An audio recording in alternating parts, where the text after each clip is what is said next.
Well, a short time ago, I spoke with Climate Change Authority Chair Matt Kean.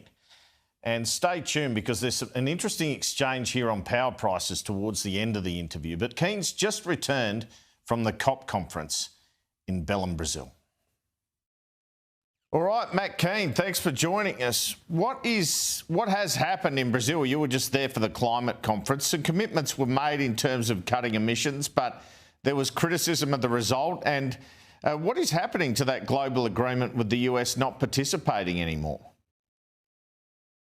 Well, obviously it'd be better if the United States was at the table, but what I saw over in Brazil was the rest of the world coming together to advance the efforts to tackle global emissions. So Australia is part of that effort. We were well received over there at the COP, and obviously it's in Australia's interest to be part of a global effort to reduce emissions because we're on the front line of our changing climate. So we were part of that effort. It was good to be part of a global effort, and we need to see that momentum continue. The G20 resolved to press on with net zero. Donald Trump wasn't there, but next year President Trump hosts the G20, so that could be a different result there, couldn't it?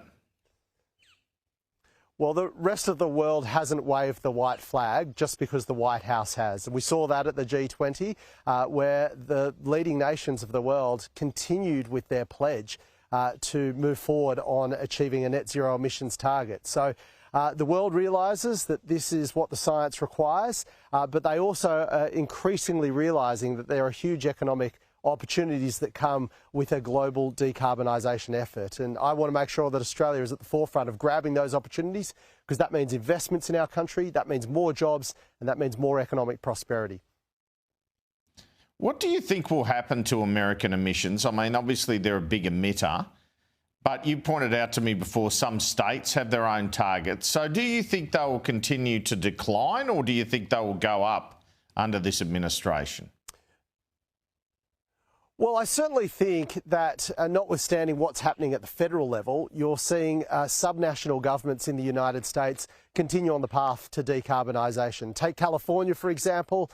It would be the fourth largest economy in the world if measured in terms of its GDP, if it were a sovereign state.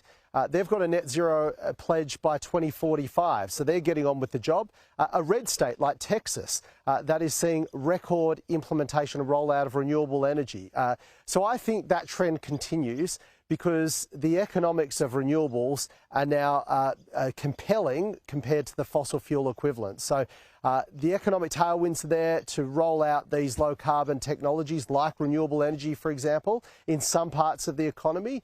And as I said, when the economics change, the momentum for decarbonising the economy becomes unstoppable. So it's already happening in energy. It's going to happen in transport.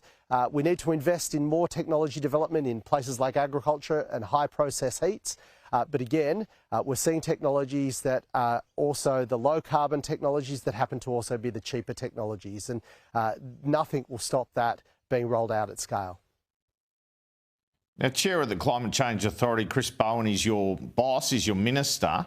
How do you think it will work in terms of him dividing his role between this COP President of Negotiations role and Energy Minister? Should he look to move out of Cabinet next year? Can he do both jobs?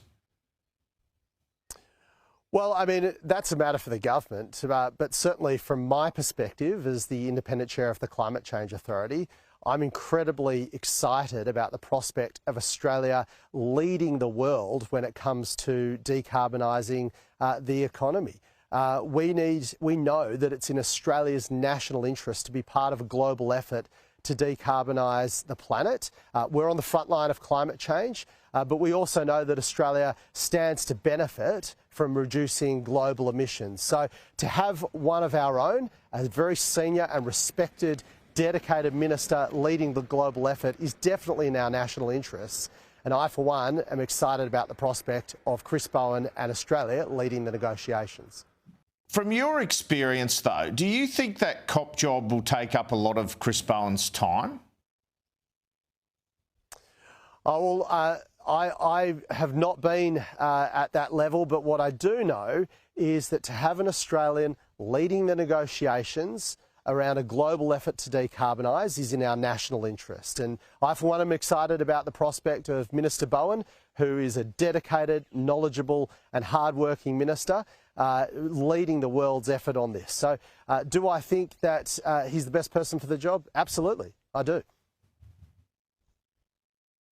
So the Liberals federally have moved out of net zero. In the states, they're still saying they're pro-net zero, including Queensland. What sort of effect could a federal opposition not committing to it have on investment? Could that have an effect from opposition, even though they're not in government? Well, I mean, investors want certainty. International capital wants certainty when it comes to policy settings. And every time political parties sort of undermine that certainty, it chills investment. And that's to Australia's detriment. We need international capital if we're going to continue growing our prosperity. So what we know is here we have increasing policy certainty. We have clear policy direction at the federal level when it comes to net zero emissions and the energy transition.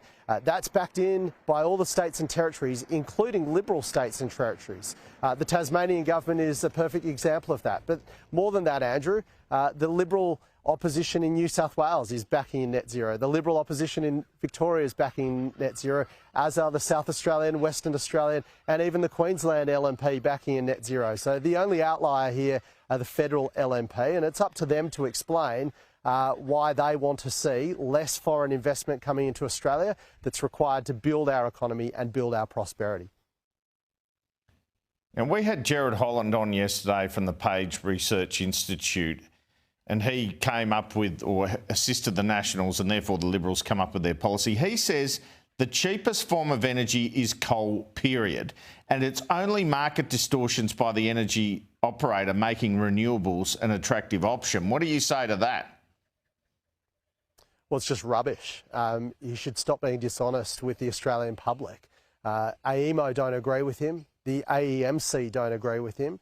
And nor do the economics agree with him at all. We're seeing the cost of renewable technology sinking like a stone, whether it be solar panels or wind turbines or batteries, and they're only going to get cheaper. One of the reasons we're having more expensive electricity is because the price of coal at the international spot price is going up, as is the price of gas, as is the price of diesel.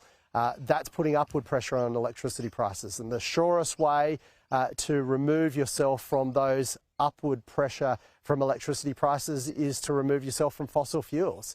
And today, renewable energy is now the cheapest source of electricity than daylight. So we need to get on with the job of rolling it out, and people that want to protect vested interests like the commentator that you quoted are doing this country a great disservice by being dishonest with the Australian public about what the actual facts are. But we had power company CEOs tell the Australian Energy Council did a report on their comments, and they were saying that because of the energy transition, prices will continue to rise for a decade. This report came out last week. Do you accept that? And how do we align those two things then? When you say, look, renewable energy is cheaper, you and Chris Bowen keep saying it, and you got the power company CEOs saying, look, they're just going to keep going up prices. Well, what we know is the AEMC, the Australian Energy Market Commission, have very clearly said the cheapest way to modernise our electricity system is a coordinated rollout of renewables. And anything that stops that will put upward pressure on prices. In fact, they've gone so far as to say that the coordinated rollout of renewables will see those energy price reductions as it's done. But the biggest thing that will disturb those prices coming down is an uncoordinated or disorderly But are they going to, could they go up for 10 years? Because that's what this power company CEO said. Could prices continue to increase for 10 years before that transition is completed?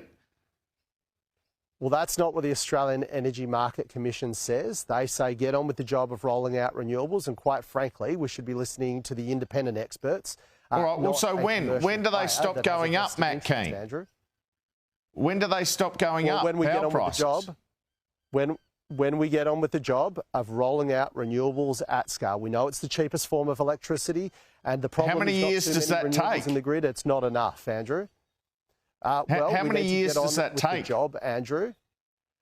Well, it will take the coordinated rollout. We know that coal-fired power stations are coming out of the grid. They need to be replaced before they close. This is a transitionary period that we're going through. We'll be going through it for the next period of time.